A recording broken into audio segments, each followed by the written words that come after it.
হঠাৎ আপনাকে এক ডাক্তার রিপোর্ট দিয়ে বলল আপনি মাত্র ৩০ দিন বাঁচবেন, আপনার ক্যান্সার হয়েছে, এখন আপনার শেষ স্টেজ যাচ্ছে। এটা শুধু আপনি জানেন, আপনার পরিবার কিংবা বন্ধু বান্ধবরা কেউ জানে না।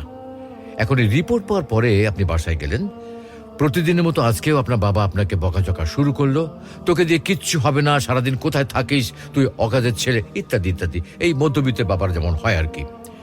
তখন কি প্রতিদিনের মতো আজও আপনি তর্ক করা শুরু করবেন, নাকি প্রাণ ভরে বাবার বকাগুলো শেষবারের মতো আরেকবার শুনে নেবেন? হঠাৎ আপনার মা এসে আপনাকে বলল, নে বাবা ভাতটা খেয়ে নে। আপনার মনে হবে এই বুঝি আপনার মায়ের শেষ হাতের খাওয়া, আপনি আর বাঁচবেন না। আপনি পরম তৃপ্তি নিয়ে খাবেন এবং আপনার কাছে মনে হবে এটা আপনার শ্রেষ্ঠ খাবার, যদিও ডাল ভাত হোক না কেন।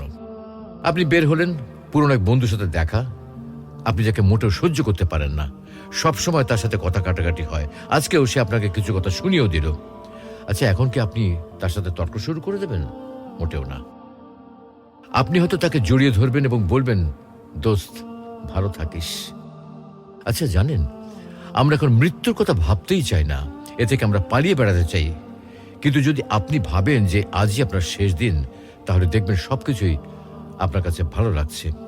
তাই ইগো ছেড়ে দিন, ইনশাল্লাহ আপনার মন ভালো হয়ে যাবে।